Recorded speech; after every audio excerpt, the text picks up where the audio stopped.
usually do that for recorded. Hi, and welcome back to Just Ask the Question. I am your host, Brian Kierman. With me today, Miles Taylor, who's a national security expert, New York Times bestselling author, renowned. I got to tell me what a technologist is, Miles.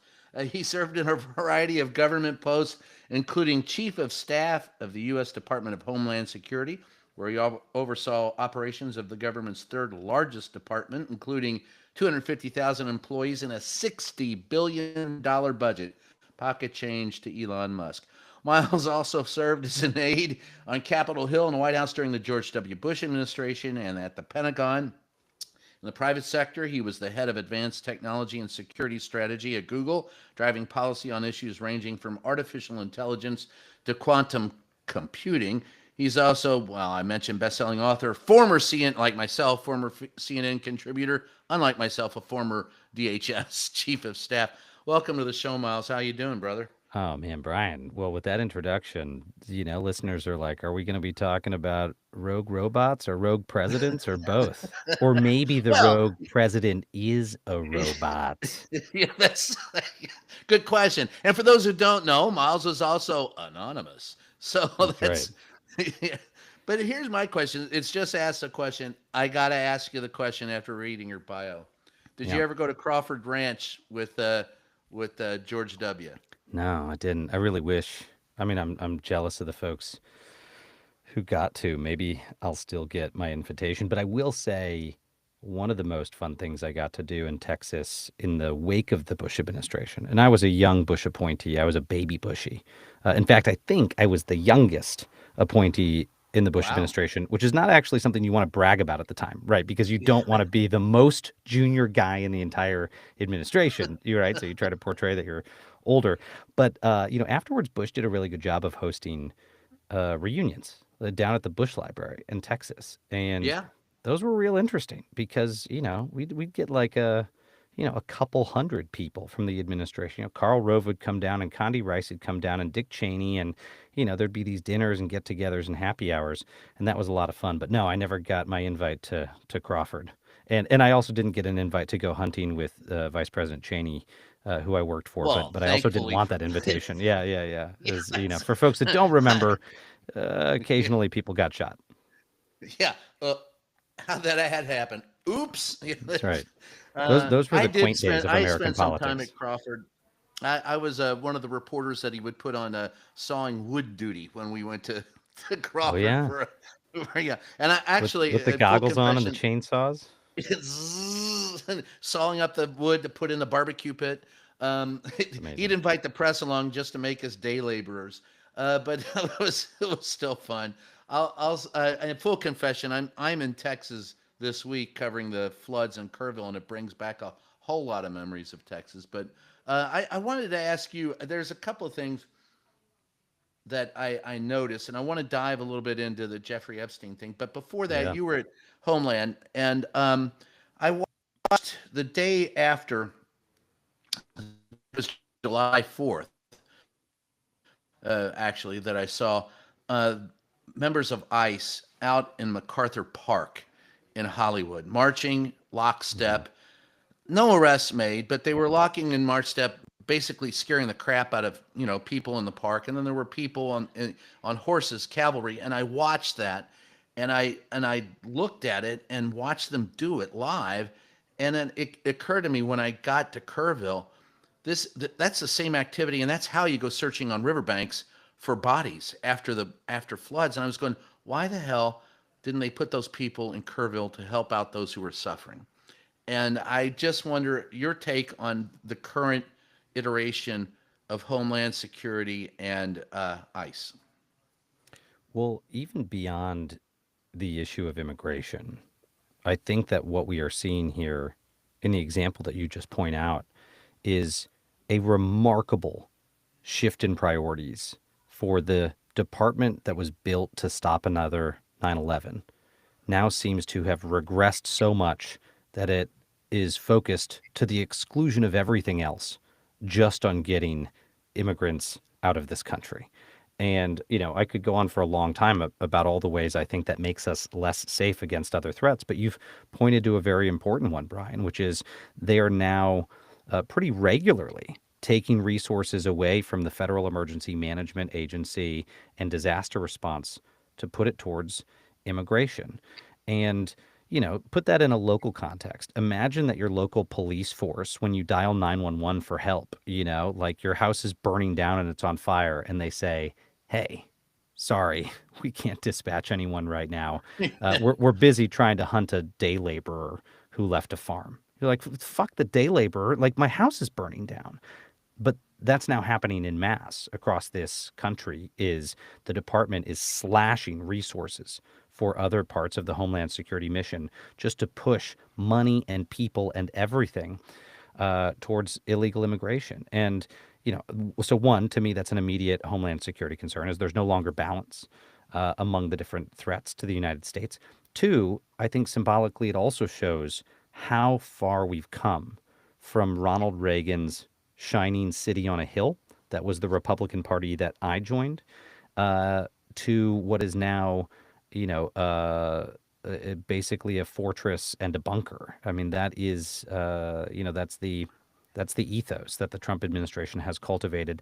And then guys on horses hunting people down. And, the fact that things like that are done in MacArthur Park for show, I think really speaks to the depravity of some of the people who are leading immigration policy. And frankly, they'd be better off just going and cleaning MacArthur Park. That was the last time I ran in that park. I think there's a lot of bird shit. It was kind of dirty. I mean, it's, like that would have been a better public service for America if those guys had just Yes. rode around and cleaned up trash.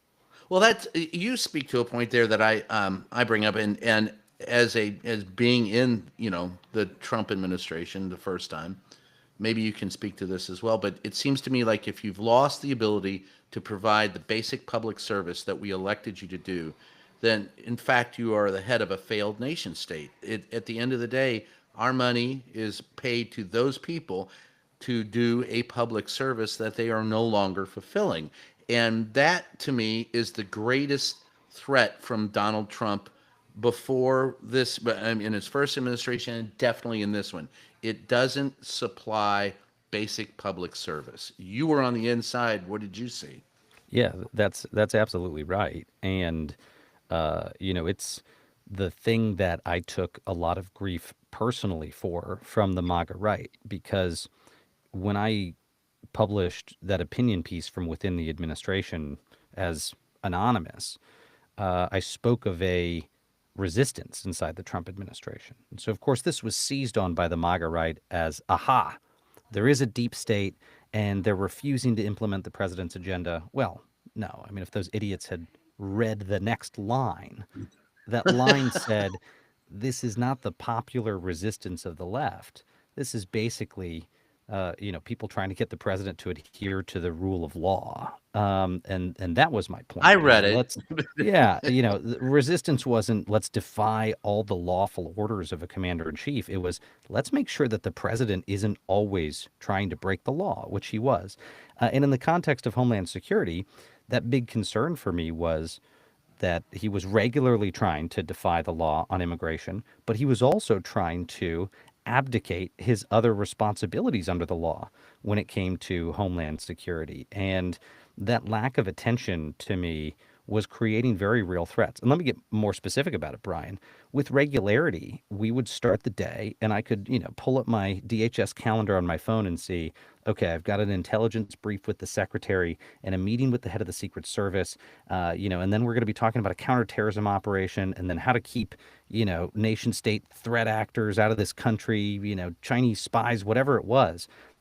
And then a tweet would pop up on your phone and the president will have said something that no one agreed to, that the lawyers maybe weeks ago told him was illegal, and he's just announced it as U.S. policy without consulting you. And all of a sudden, that whole schedule for the day, you got to cancel it because you and the Secretary of Homeland Security, you've got to rush to the White House. You got to wait for your next opportunity to go sit with the president. You got to convince him that what he just said was wrong and he's got to walk it back. But then he wants to save face because he doesn't want to reverse himself. And so then you find some cockamamie solution to make the president be able to claim that he meant what he said, but we're not actually going to do it. And by then it's the afternoon and you've blown up the whole schedule. You've not done the things that you need to do. And that wouldn't just happen once in a blue moon. that was once a week that we were just completely thrown off kilter. And so instead of focusing on those 250,000 Americans that you said staff the Department of Homeland Security, we would focus on one man and his kooky ideas. And that was bad. That made people less safe. I do not believe we were able to keep people safe the way we were expected to because of that. Well, you only had to go through it once a week. I was in the White House and it was every damn day. It was just a different apartment every day. A pride swallowing siege every day. I It think that's a was Jerry Maguire quote. Yeah, that's what was funny about that was when the op-ed came out, there was all kinds of speculations as to who wrote it. And at one point in time, I walked into the press uh, room, the press office, and speak. I think it was Hogan Gidley. It may have been somebody else, but I was speaking to them, and they said, "You know who did this? You absolutely know who did this. You probably helped write this. You son of a bitch." And then I was like, "A, I don't know who wrote it, but B, I'm very happy it was written, and C, Hogan, if I wrote it, I'd put my name on it because I don't work for you." That's But right. that was to me it was just completely nuts that what happened in the first administration. But now we have Trump take two, and Hmm. I think it's even more off. I mean, if the first iteration of Donald Trump was idiocracy, and I believe it was. This one is more like wag the dog. They are Hmm. conspiratorial about making sure that they do whatever they don't. One of the key players in the first administration is back, Stephen Miller, and you're looking at, and that's one of the reasons why he has walk-in privileges to the Oval Hmm. Office. I think it's him Hmm. and Susie Wiley are the only two that have just can walk in whenever they want. Maybe somebody else, but I find him behind the Homeland Security stuff. I think he's the author of much of the hatred.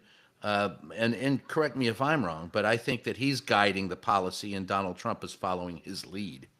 Well, I'll tell you, that's one of the very few improvements from a first Trump administration to a second is that a far narrower list of people have walk-in privilege to the Oval Office. Because, as you remember, Brian, um, you know, Everybody. yeah, I used to describe the Oval Office in the Bush administration as a place of quiet reflection that was very controlled environment, as you remember. And then Yeah. under Trump, it was like a crowded New York bagel shop. People would come in and out, and the owner was barking orders from behind the desk. And, you could be having a sensitive meeting on, classified information. And then all of a sudden, people without security clearances are walking in and they're in the back of the room. And it's not like your security clearance is branded on your forehead. So you're kind of like, I think that person can't be here, but I don't own this office. And, Right. I mean, it was just a very chaotic environment. So again, like I said, one of the very few improvements.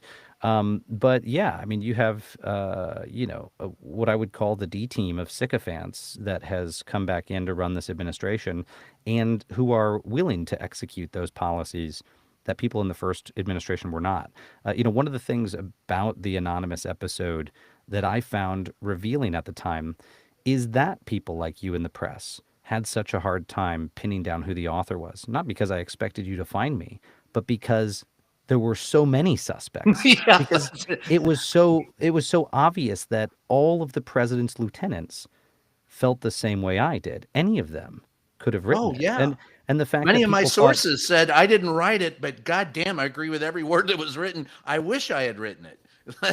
well, and people honed in on the word lodestar at the time, and Mike Pence used that word regularly. And so there was this speculation that Pence was the author. And at the time, of Oh course, yeah. Pence roundly denounced it. I would never do something like this. I would never separate myself from the president. Fast forward, Mike Pence just won the Profiles in Courage Award this year for turning against Donald Trump, for, calling out his autocratic behavior. Of course, Mike Pence could have written the anonymous op-ed, and John Kelly and Jim Mattis and Mike Pompeo. Any of them could have written that and felt the same way. So who the hell cares about Miles Taylor? The point at the time was that the president's core lieutenants thought he was at best unstable and at worst unfit for office and a threat to the country. Well, and flash forward to today, he's more lethargic. He has taken to gibberish far more often than he did the first time around. He's incoherent at times, sleeping at other times. I think, his niece, Mary Trump, I love what she said about him. She goes, "There's no worst with Donald Trump. Every day is merely worse."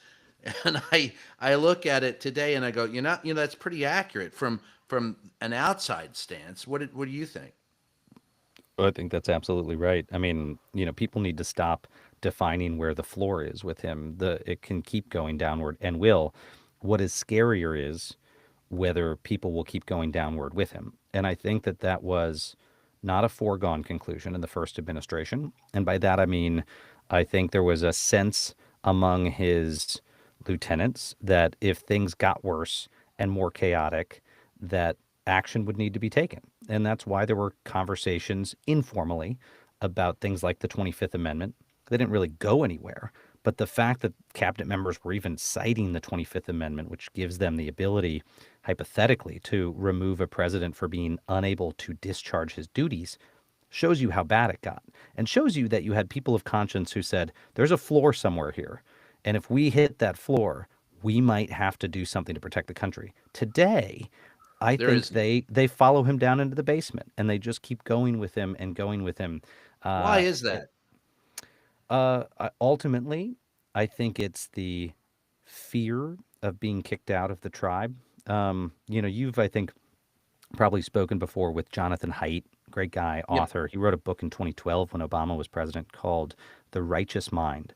And I cite it all the time because I think Haidt created a really easy to understand schema for why partisanship is getting worse and worse in this country. And ultimately, sociologically and from a evolutionary biological standpoint, Haidt boils it down to tribalism. He's like, look, we are innately drawn to build tribes to protect ourselves, our lives, and our livelihoods and our way of life. And because of cognitive dissonance, if the tribal leader starts to go a different direction than, the core tenets of the tribe, we're kind of willing to go along with them because it's better to just lie to ourselves than to be kicked out of the tribe and lose everything. Because that And takes a lot of energy. takes a lot of energy. And then, Yeah. you look at the Liz Cheneys and the Adam Kinzingers and the Miles Taylors and whoever else that stood up in the tribe and they got their asses kicked, and, their careers blown up. And you look at that example because the tribal leader made sure of it. And you say, oh, I don't want that to be me. Yeah, And so, the intimidation works. it does, but I think that's I mean, for you standing up, Mazel Tov for that. I mean, that's what I would say. Bring it on, screw you. I don't care. I am definitely of the I don't give a shit variety. And I love that tribe. But that's also the rejoinder to the perils of tribalism is that Yeah, if you channel it the right way, it's how you defeat it. So how do you defeat really far right militant MAGAism? Well, you create a tribe of the tribeless. You make sure that people who are willing to stand up on, understand that they aren't going to be alone there in the desert, that they have a right. new crew that they can join. There's strength in numbers. And, that's how any sort of pro-democracy resistance movement in history has formed is that, you got to build another club if you want to oppose, the one that's corrupt. And that works for everyone but Groucho Marx, who said, "I don't want to become a part of a club that would have me as a member." But That's right. but here's all right. So everything you've discussed and we've discussed about this, let's apply it to the current situation Yeah. with Donald Trump and Jeffrey Epstein. Now, he has. This reminds me a little bit of the Mar-a-Lago incident, where they raided Mar-a-Lago, and he said there's no classified information there. Then he said it was a put-up job, and there was stuff planted by the FBI. And then he said, "Oh yeah, there is classified information there, but with my Vulcan mind meld, I made it unclassified, and it's now mine, and you can't do anything about it." In this case, he campaigned on releasing the information from Jeffrey Epstein about Jeffrey Epstein. Then, when he got into office, Pam Bondi admitted that there was a list and a file sitting on her desk, and then she came back and said, "No, there is no list or file." And Trump came back and rejoined that and said, "Yes, there is, but it's a put-up job by the Democrats. It's all a hoax. Democrats are full of hoaxes."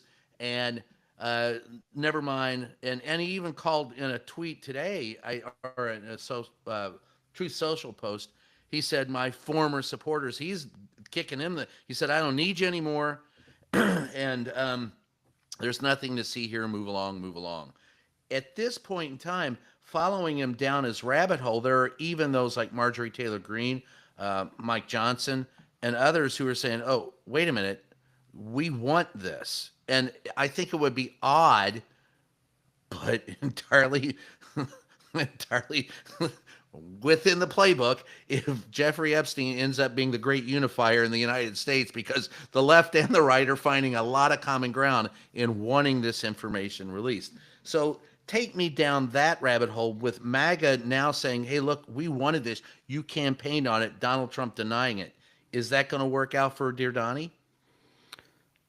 I think not. And Ooh, from an do investigative tell. standpoint, yeah, the big questions here are, what did Donald Trump learn and when did he learn it? What did Pam Bondi, what does she know and when did she know it? And somewhere in here, we're going to find out, and I don't know if it's months or years, that there's a very unusual timeline, and it's probably going to show, Bondi gets briefed on this date on the files, and then look, a couple days later, she has a one-on-one meeting with the president, and then a couple days later, this happened. I mean, there's no recording, I'm sure, of that meeting, but my supposition here is, yeah, that at some point, as his loyal lieutenants were digging in, whether it's something that's criminal or whether it's just something optically bad, they realized there's not great stuff in here for the president. And to me, that's the only rational explanation for why everyone's tune changed so quickly. And there was this, unified effort in Trump world to shut the book on the investigation, nothing to see here, farewell. It's just really strange credulity that that would be the case because let's say there was nothing about Donald Trump in those files.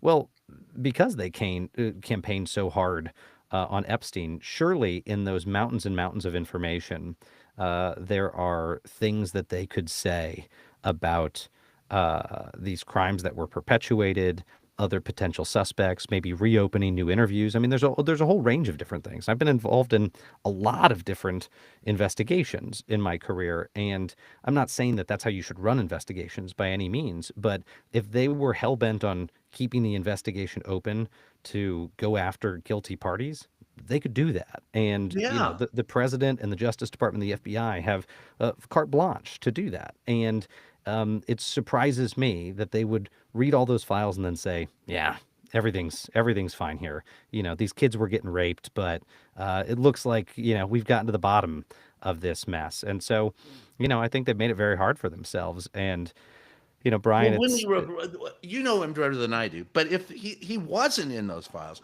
I don't even care if, I don't care who's in them. I just want them because I think they're because kids were raped because it was horrible. It's a very dark chapter in American history with very rich people doing some very bad things. I think it needs to be out there what was behind it. So I don't care if it's a Democrat or Republican or if it was Johnny the pool cleaner down the street. It needs to be out there. Don't really care.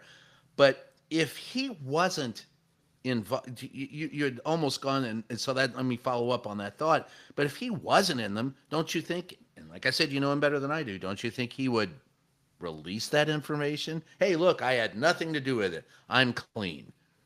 I mean, a lazy fifth grade altar boy looks at this case and says, "That guy's guilty." I mean, it's just Hey, human I was that nature. lazy fifth grade altar boy. Yeah, but I mean, you don't even we don't even need to apply terribly much analysis, I think, to the Epstein situation to just see the president of the United States is behaving in a way that if any of our friends or family behaved, we would say, ah, he's fucking guilty, of something. We don't know Dad, you're what. fucking guilty. Yeah, stop. It's what was the Shakespeare quote? Thou dost protest too much. The lady From was doth that Hamlet? protest too much, That's right. methinks. Yeah. He's writing his longest Truth Social posts, and he's going on and on about this. I mean, he is so clearly revealing that something is keeping him up at night about these files, and whatever it is this whole act of keeping it suppressed, whatever it is certainly making it worse. And I don't think he's going to win over his base by criticizing them and blasting them. Now, that said, I never want to. I never want to bet against Donald Trump's ability to get the No. sycophants to fall in line. And so, I think it's certainly possible. And they're probably thinking of ways like, what more could we release, or, what else could we say? How could we stage this in a way that then makes our followers feel like they got something, but that also could lead to scary outcomes. In other words, right now, the mob wants scalps. And Donald Trump, if he's worried about losing his scalp in this, then they're going to go try to hunt other people that can get pulled into this mess. That's when investigations go awry, when there's political pressure to reach a certain outcome. And so I don't put it past the Justice Department that they might reopen this case, but not necessarily, to expose anything in there that would be problematic for Donald Trump. It could well mean that people who probably shouldn't receive additional scrutiny maybe do. I mean, you could see a scenario where innocent people get pulled into this because they've got to just go find a scalp somewhere. And I think that's what's worrying about this likely next phase. I worry about something else. And again, and I want your take on Don in this. You were in the room. I mean, every time I was in a room with him, he just got pissed at me. But that's that's just me. You were doing your job. Trying. But here's the thing. I worry about. He reminds me of a cornered New York sewer rat. I Hmm. mean, if he's going to fight for survival, and I think he's compromised. I don't think he's as. I think he's far more lethargic and far more like a sundowning now than in his first administration. He's 79. It was about this time in the Biden administration when people were going, I think he's sliding into senility. So Hmm. that worries me. His mental state worries me, but being cornered worries me even more. And I think it's a propensity for violence. I don't know if you ever saw the movie Wag the Dog, but they invent a war to Hmm. to cover up the fact that the president of the United States had diddled a Firefly girl. And Yep. so yeah, I don't want reality to resemble a Hollywood movie, although Donald Trump probably would love that. But if he's the hero in his own mind, but it worries me the propensity for violence. Could they to deflect? It would take, maybe it is opening up the case again, but could it be worse with Donnie? I agree. Uh, he will try to create other spectacles, and innocent people will suffer. I mean, I don't think there's a coincidence here that the same week this started to get really bad for them, really bad, last week, you see news stories that, according to DOJ sources, they're opening up investigations into John Brennan and James Comey on Yeah, Russia and the Russia Gate episode. I mean, they want to refocus the story on a nefarious deep state that, was trying to take down Donald Trump. I mean, it's why me and my former colleague Chris Krebs had executive orders issued against us in April. Is they want to feed the mob, and they already fed them a story that there was a evil deep state trying to thwart every good thing Donald Trump wanted to do. And now they're going to go try to destroy people's lives in that process. And so I think things like that will consume the president's attention. He will continue to go after private citizens that he sees as political critics to try to feed that mob, which is insatiable. And you mentioned kinetic concerns, warfare, deployments of troops to U.S. cities. Donald Trump is a comms guy at the end of the day. He knows that, the mob will lurch from one crisis to the next, but that crisis has to exist, and he can manufacture it if he wants to. And I'd agree with you. There's a very high likelihood, I think, of that happening here, and him flooding the zone, as Steve Bannon likes to say, with yeah, more distractions. And that makes it easier to rally that base back behind him, and try to put the Epstein stuff in the background. yeah. That's and because where does his base have to go? I don't think there's a reputable person in the Republican Party that will they would be attracted to. Not that they're most of the reputable people in the Republican Party have also fled the Republican Party. You're left with the Matt Gaetzes of the world who investigating a it's like a chicken, guarding the hen house or whatever, the rooster guarding the hen house. He's he's a bigger problem than Trump. But for those who who haven't been around Donald, and those who would like to know what he's like personally, how would you describe the man? Well, I mean, I don't pretend to be or ever have been, social friends with him. I was an No, aide I who didn't see was you in there the for. pictures on Epstein Island. So Yeah, yeah, I'm yeah, not that's right. asking. I'm going. I'm I'm going on the missed the flight. professional. Yeah. And whether it was in Oval Office meetings or Air Force One flights or Situation Room meetings, I think that people are often the first time they meet Trump, like Bill Maher, recently, Ugh. sort of disarmed that he can be funny.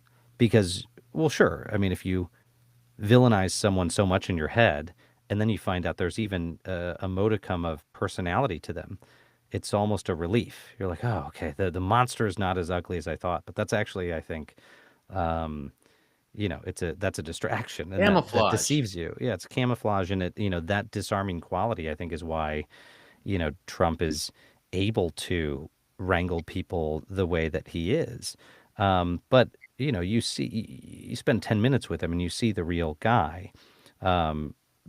Constantly distracted. Very prone to anger, very forgetful, lurching from one thing to the next, and just generally really, really unfocused and undisciplined. And you know, there were all kinds of problems for the White House and the first Trump administration in dealing with a man like that. But for us, from a national security standpoint, the problem is most of the time when we went in there to talk with him, it was about issues of life and death or, protection of property or, very serious things. And then to have someone who can't pay attention, can't remember things, is constantly lurching from, one issue to the next, it might be easy to ignore if it's the guy in the corner. But when it's the guy who's in charge, then well, it's very, very dangerous. And there's a million episodes I could cite on that front. But I remember one time going in there, we were talking about a hurricane that was barreling towards the United States, and we needed the president to order an immediate evacuation of a handful of states because people just weren't listening and didn't understand how serious. I think it was a Cat 4 or Cat 5 hurricane coming in, and the president was he was so fixated on the foam board that we had of the hurricanes coming in. And I was like, okay, he's paying attention to the storm track, and he's like, is that the way the hurricanes always spin? And you're like, Well, what? What are we talking about? And you he's do a like, good. You do a he's like, good Trump. like the like the toilet water in Australia, right? It spins a different way, and you're like, yes, Mr. President, it's called the Coriolis effect. They always spin Yes. this way in the hemisphere. What the fuck are you even talking about? Like, we need you to. In that particular briefing, I remember it went off on a million tangents. He wanted to talk about the helicopters that he could take down to view the wreckage because he was excited to go view the wreckage. He liked that part of the job. He liked Yeah. being there and seeing the wreckage. And he got into a fight with John Kelly about, well, I want to take Marine One down there. And Kelly was like, Mr. President, we're talking about like South Carolina. Like, we're not going to fly Marine One from Washington, D.C. to South Carolina. He's like, I know how helicopters work. I used to fly helicopters from New York down to Washington, D.C. And Kelly was like, Mr. President, but we can't fit your whole staff in Marine One. Like, that's why we got to take Air Force One. And he's like, the problem with helicopters is they always break down. They have too many parts, right? They need to build helicopters with fewer parts. And again, I mean, we're sitting here, we're like, the clock is ticking. You need to go on television and tell people to evacuate. Why are we talking And about the Jesus belt helicopters? And goes. You just go, oh Jesus, Jesus. that's that's right. But that wasn't a one-off. That was all the time that you just had this simple idiot sitting there handling these matters of state. And it's not more complicated than that when I think when it comes to Donald Trump. I mean, I think he's an idiot. Yeah, well, having been in the same room with him on a number of occasions, I can confirm that's my thoughts on the matter as well. Nonetheless, yeah, I mean, I remember one time in a briefing, I think we were in the East Room, or no, maybe we were in what used to be the Rose Garden. I don't know what the hell it's going to be when he's done with it, but we're sitting in the Rose Garden, and he looked at me and he winked at me, and then he goes, "Okay, sit down, sit down." And I go, Mr. President, I am sitting down." And he goes, Come on, go ahead. What do you want to talk about? I don't have any facts on that. Just go ahead. Somebody, and then he pointed to somebody else, and I was like, "What the fuck is wrong with this guy?" We got back in the press office, and I said, "Look, the guy winked at me. Does that mean we're dating now?" I don't know what the hell this even means. But I had my own experiences with that. But as a national security expert, the one thing I do want to clean up that you could possibly speak to is he says now that we're the hottest country on earth. We were cold before, very cold. Now we're the hottest country on earth. Everybody's wanting to make deals with us. We're a great country. How do you? I've been outside of this country, and I can tell you, it's not my experience that people are looking at us with envy right now. No, and in fact, the thing that worries me the most is our closest friends are deeply alarmed at what's happening in the United States and making more active plans than I have ever seen for a world without America. And I've been over to Europe quite a bit since he came back into office, doing speeches over there, meeting with foreign officials, journalists, at different events. And there's a pretty well, a couple of things are obvious. One, that there's a lot of fear, and so you're not seeing a lot of open resistance from European officials because they're worried. They're worried that Trump is going to punish their countries with enormously high tariffs and strangle their economies, and And potentially he back out of is. NATO and exactly all of those things. And so there's a lot of fear. But second, there is a sense that America's decline is almost inevitable. I mean, you meet with current and former officials in Europe, and they say, we thought the first Trump administration was an aberration, and now we feel like we have to plan for life after the United States, that we can't count on America anymore to lead the world. And that should scare us. That should scare us if our closest friends lose confidence in us. And that would scare anyone in their personal life if your closest friends and family said, I don't think you got it anymore. And I can't trust and rely on you. I don't know. That should hit home. That should be like an intervention moment. And that's happening right now abroad. And that means that the Chinese, the Russians are riding pretty high because they know that too. They don't have to do a very complex spy operation to find out this is what's going on under the surface. I mean, it's, I think, evident that you've got, That's one Europe. place where Trump is transparent. That's Let's right. He's, I've always said he's very demeaning towards fellow democracies, and he's got a weakness for strongmen. And he does. He's really, well, I'll keep it from an R-rated description. He's got a lot of love for, the Vladimir Putins and the Xi Jinpings and the Kim Jong Uns. Oh, And I'll I go think R-rated. He just wants a reach around. He doesn't there care you go. where he, he doesn't care if he's taking it in the ass. Just give him a reach around. Let's, Well, and listeners, we can announce today that Brian's new book on the second Trump administration is called The Reach Around. the reach It's around. it's in bookstores July 2026. Pre-order now on Amazon. I wonder what It happens won't if be you look next up to The the Reach Around on Amazon. yeah, Yeah, it won't be next to the Jake Tapper Mea Culpa tour. I'll guarantee you that's that. that's that's right. But I think this ends up remaking U.S. foreign policy for a whole generation. Even if a Democratic Longer. president comes in or a more moderate Republican, this has put in motion a series of decisions among our allies that will further separate them from us. All right, the Atlantic Ocean is going to be getting bigger because of this. And let me be more specific. You talk to these European leaders, and they say, "Yeah, I mean, we're going to try to be more independent of the United States," which Donald Trump would say, good. Like, we don't want to spend more money And he on them, but doesn't that also means understand it.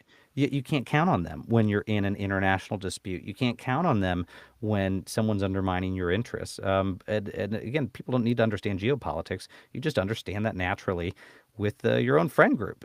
You start to Right. separate them. Well, then you're not going to be able to count on them anymore. And that's what's happening with American foreign policy. And so it's almost like a self-fulfilling prophecy of America's demise. And, it's looking on an awful lot like the fall of the Roman Republic. Oh, geez. I just hope, yeah, the fall of the Roman Republic. I just hope that it's not replaced by the Roman Empire.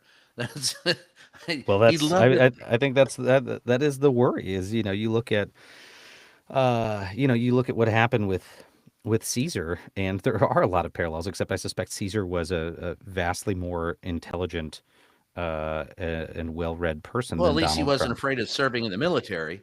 Yeah, that's exactly. That's it. So there is a difference there. That's right. But there's Beanie enormous beanie beanie. That's right. Enormous parallels between the cult of personality and the defiance of institutions and the punishment of political adversaries and the spurning of allies and the embracement of other fellow autocrats. I mean, just there's a lot of parallels there, and well, we know how that story ended. Yeah, we do. Unfortunately, it looks like we're apt to repeat it. Look, I could do this all day long. There's a couple of questions I'd love to ask guests that Yeah. I'll ask you as a first time guest that I always ask. You've got a weekend where you can just kick back and enjoy life. What are you doing? Probably just reading. I'm reading and I'm just working in the forest. So I've got we got a little bit of land that we're on, and I like to cut trails through Where's the home? forest in Virginia, in rural Virginia. And so, we're out here west of Washington D.C. and we've got paths that we've carved in the forest, and you lay down logs and felling trees. Turns out felling trees is really fucking dangerous. So, No but shit. it's kind of fun, like you're Yeah. doing it. You're like, I think the tree's gonna fall this way. I think we're good, and then it doesn't, and then Yeah. you could be And then dead. you're So running. yeah, so Don't run famous last away words. from it parallel to it, though. That's right. They pull up this clip right, a year from now, Brian, and they're like, and he foretold his death Yeah. under the tree. So I got to be more careful out there. I So did if you're doing gonna that and reading. Yeah, avid reading out in the forest, yeah. what's on your barbecue menu? Well, it was a lot of just a lot of fillets, but I'm trying to do the less red meat thing, and I've Oh, like been really committing to it. So it's, there's a lot of chicken and fish on that grill out there, and a lot of bonfires. I mean, I do except right now it's hot as hell, and so and there's no muggy. need for fires out there and muggy. But that is my perfect weekend: is grilling out, bonfire, forest, and getting a good book. And right now it's uh, Thomas Mann's The Magic Mountain book from Ooh, 1923. It's it's a good supposedly a book. 20th century classic, and I'm just digging into it and starting to understand why. That is a good book. All right, and music. What are you listening to? The Killers, The Kings of Leon, those are my jams, man. I'm like a Really? huge Killers die hard. So, my friends call me Mr. Brightside. And the Kings of Leon similarly. I mean, like any band, they're both known for their okay, Mr. Brightside and Jenny Was a Friend of Mine and Kings of Leon, Sex on Fire. It's fine, okay songs. But a couple years ago, I got into Kings, and man, they're deep cuts. Those guys fucking rock. Like Yeah, they they are do. just great. And So Caleb it's rock and Followell. roll. Yeah, it So, totally is. Yeah, those are my all guys. What right. about you? What's the answer to that question for you? Well, I play in a band, so man, I'll jam on anything. I've jammed on the Kings, but I love to play just blues based rock and roll, and Nice.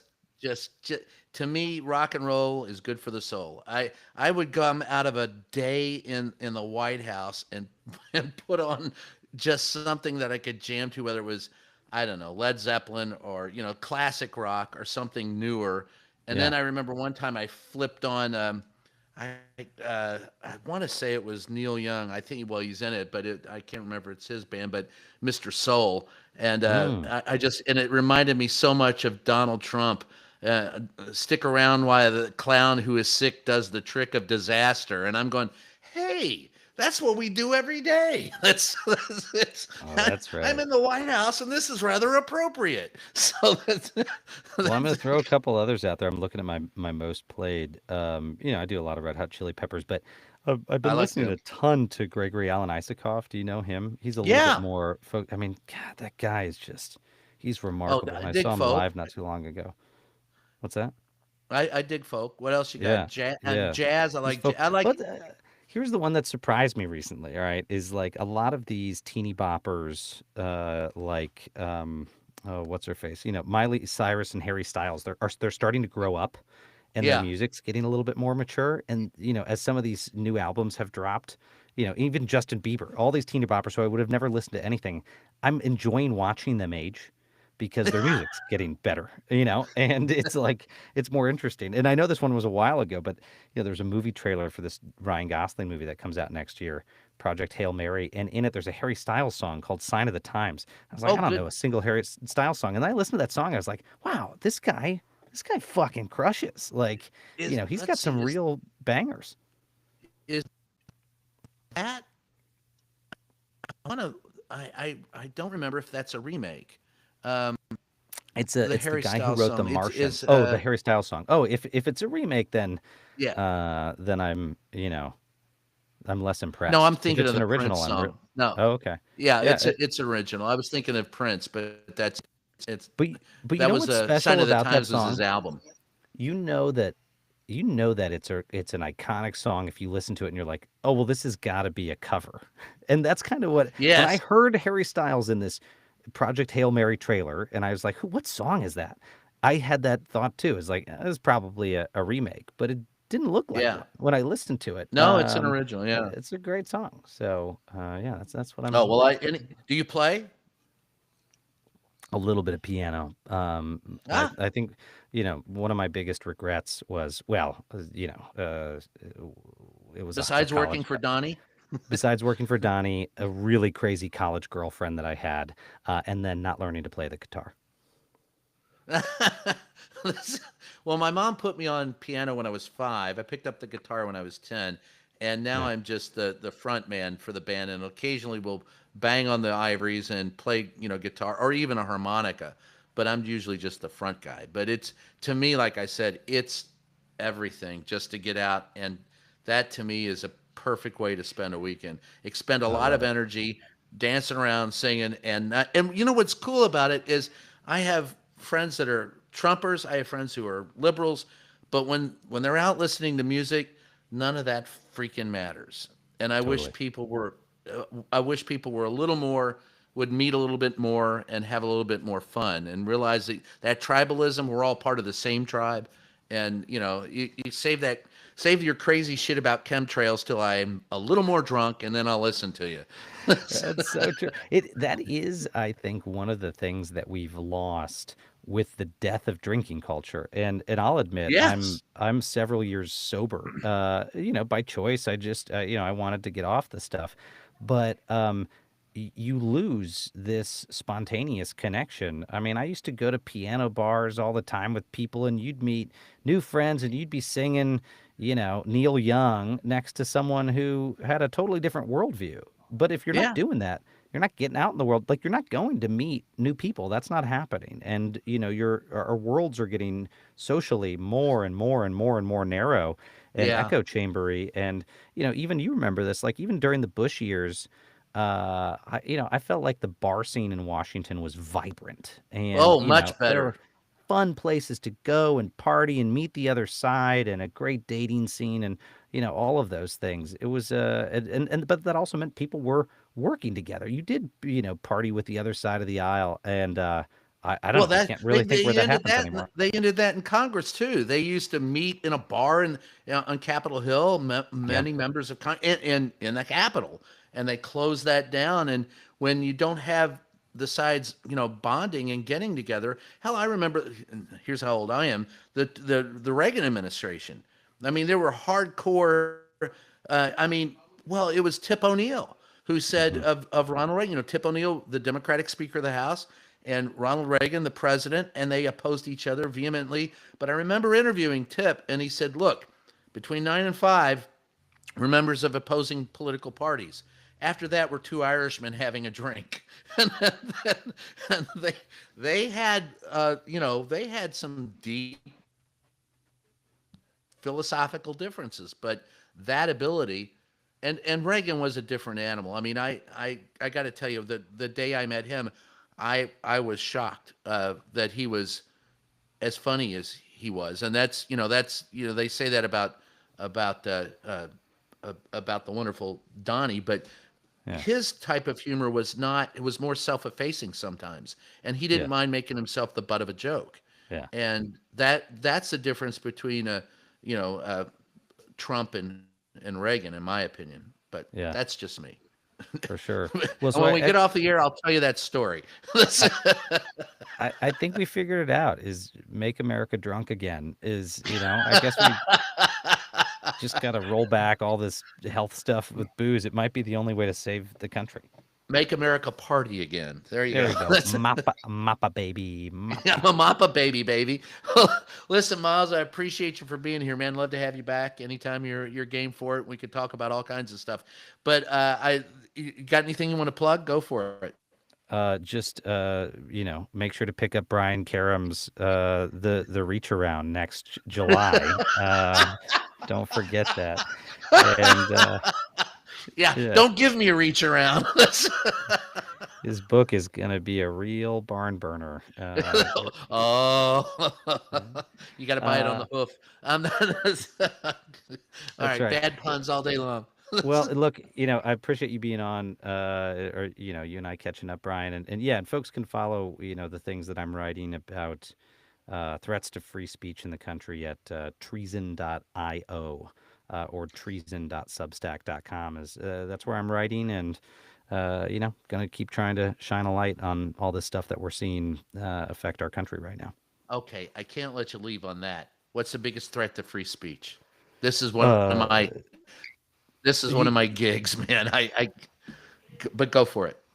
I mean, I think the easy answer is Donald Trump, but I don't think that's the real answer. I think the real answer is us. And it's not even the people who are trying to suppress speech, it's self censorship.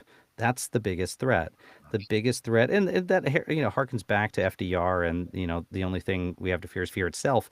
That fear, if we let it take hold and we start to self-censor, that's what allows them to do it, and that's how it happens. And there's a Warner Herzog, you've probably seen that quote before where, he talks about, I think he warned Americans. He said, now Americans are understanding how it's possible that 1/3 of a population killed the other third while another third watched. Yeah. How does a phenomenon like that happen? Well, it happens not just because 1/3 is murderous and wants to kill another third, but there's a huge chunk there that just sits silently. And that's the biggest threat to free speech, is not the people who want to destroy it. It's the people who are too scared to speak out and they start self-censoring. So, that's the Amen. wake-up call for all of us. And I'll add to this before we leave. Walter Kelly, Pogo. We have met the enemy, and he is us. That's the true problem. Donald Trump is not the cause; he's a symptom, and That's it's right. a nasty little symptom. But it's been ongoing for many years in the United States, and he's taken advantage of it. But the fact of the matter is, I find that in the press briefing room. I would sometimes be the only one asking a very obvious question. There'd be maybe a handful of us. I'm not holding myself out as being exemplary, but me, Jim Acosta, April Ryan, John Carl, others would push, and I maintain right now the two best that are still there would be with Reuters, and that's Steve Holland and Jeff Mason are still there pushing. But Hmm. and Peter Alexander, I'll add to that, Hmm. would push.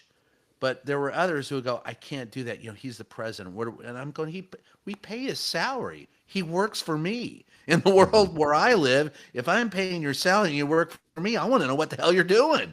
That's Right. kind of, to me, and you're right. It's the fear of standing up and being noticed because we're not there to be noticed. We're there to ask the questions.